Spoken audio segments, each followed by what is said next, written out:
can't save that one. But I'm going to go back to this view for a lap or two, just so you can see what I'm now doing with the input on the wheel. Well, I am trying to have a bit of fun with this as well, because the car is just so much more drivable, much more fun. This is now a car that I would happily jump in an online lobby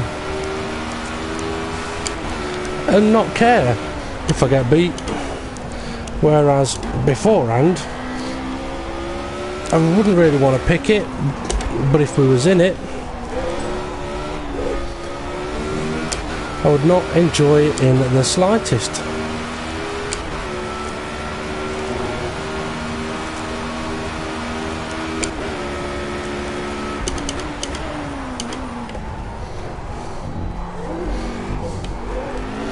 Yeah, much better through that corner.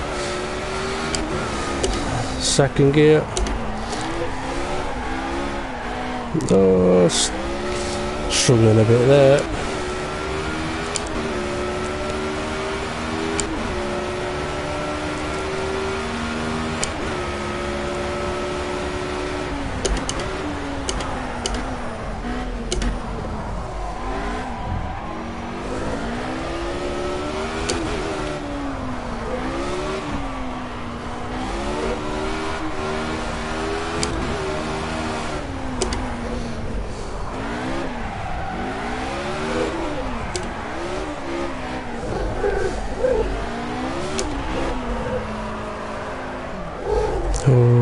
Slow motion spin,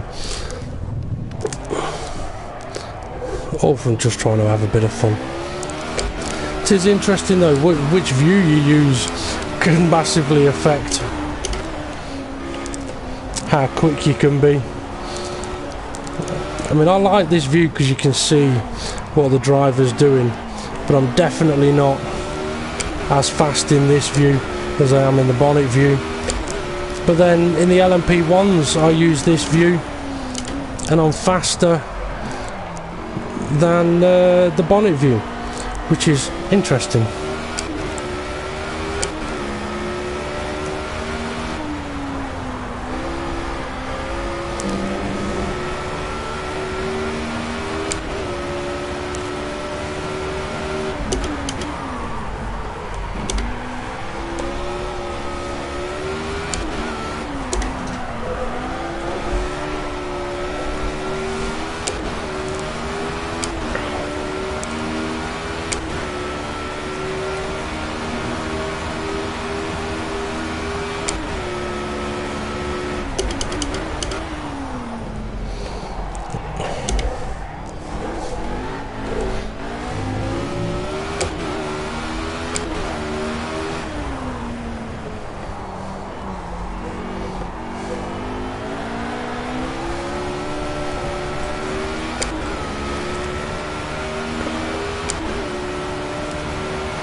I may not be putting in the fastest of lap times here, but you know what, I don't care.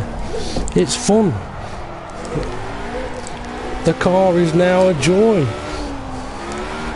I could play about with the setups to try and get a lot more mechanical grip, but you know what, I'm not going to bother, because at the moment I'm not interested in lap times. I mean, main focus has been on just plain old drivability, solving that low gear issue.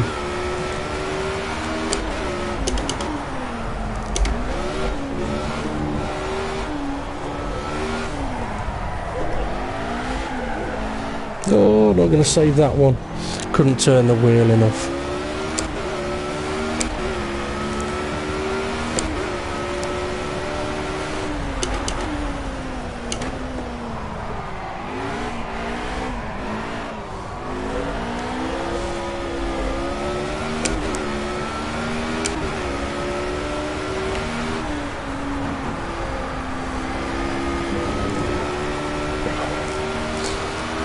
I know this will be my last lap around Nürburgring in this car, and then I'm going to have to decide what to do next, because I do feel that I've solved the Formula A's main issue, which has also helped in the Aerial Atom, which means it will probably help in the Gumpert.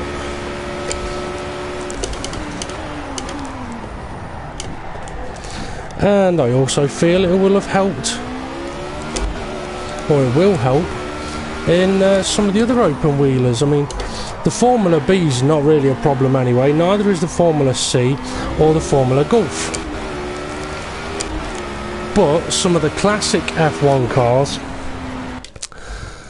they could have the same issue. So maybe that's what I should go and have a look at next. Taking one of the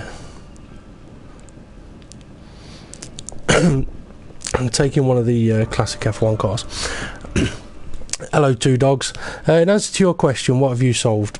Okay, I started this live stream with one simple goal, and that was a lot of people hate the Formula A and second gear mainly in Formula A.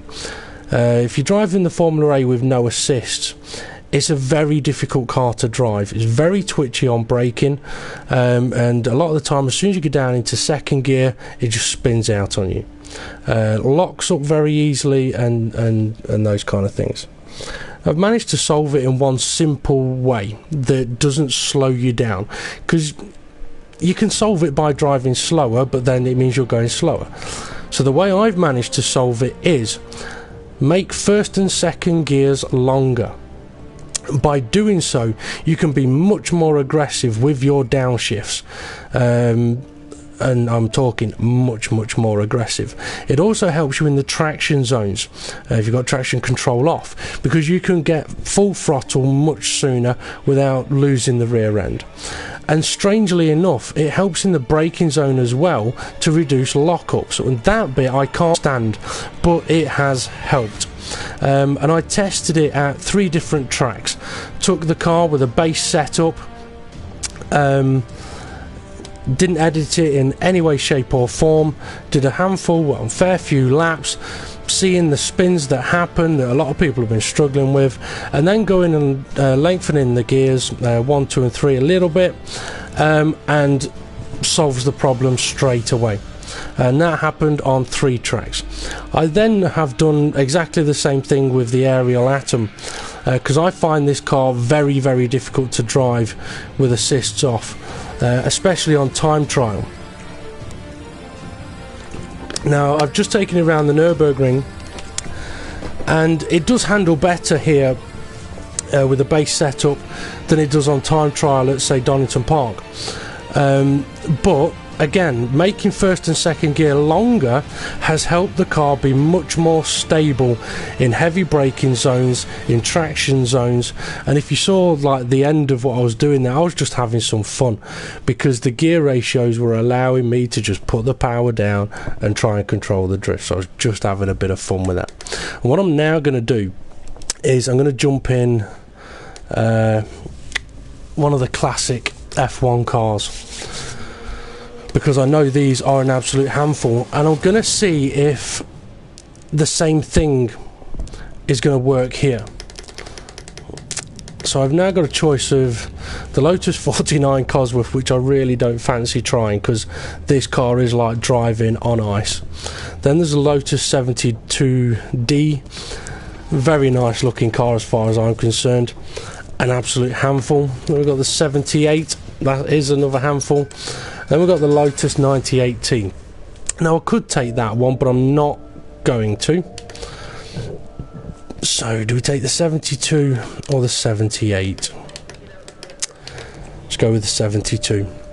I'm fairly sure I've driven this car before, and I'm fairly sure it is a bit of a handful. Now I'm going to go to Imola, because if I remember rightly, this is the track that I drove this car around, and it was spinning on the straights. So we'll give it a go. I will go through the setup, resetting everything, just to make sure that there is no setup on the car. As far as I remember, I haven't done any setups on that car and saved it to all the tracks. But I do want to go with the base setup, see how the car handles, and then see if the same thing happens where we can solve any issues or basic issues with the handling of the car by elongating the gears. Okay.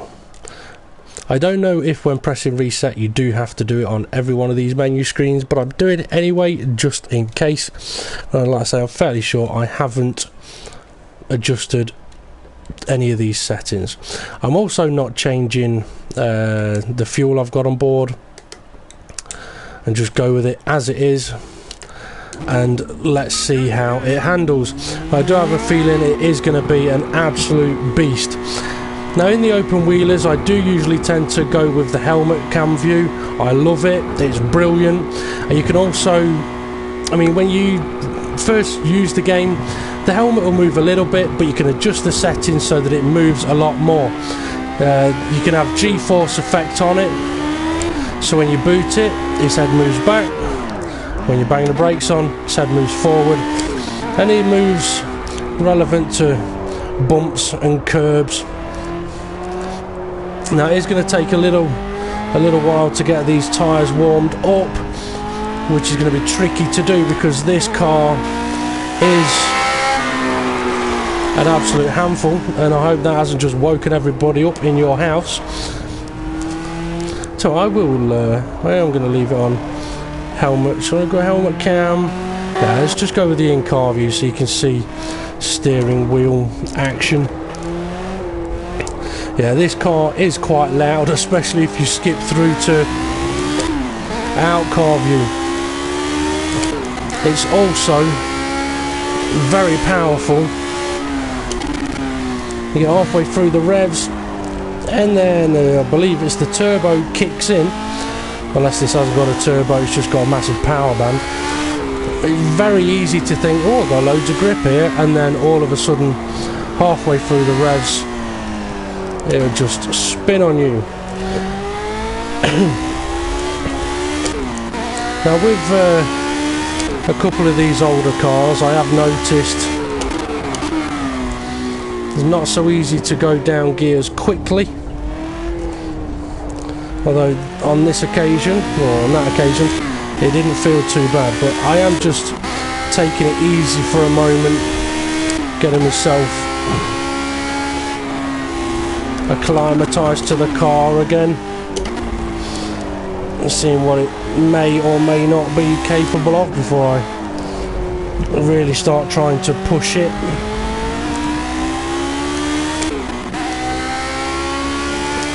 Now it's round the start finish straight. I've spun it before, there's a little bump there and it's proper nasty.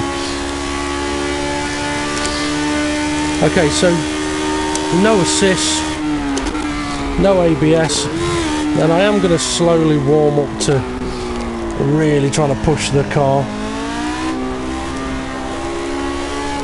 Oh, that's what happens if you look at your iPad to see the messages that are coming through. Let's see. Yes, Two Dogs, definitely try the gears.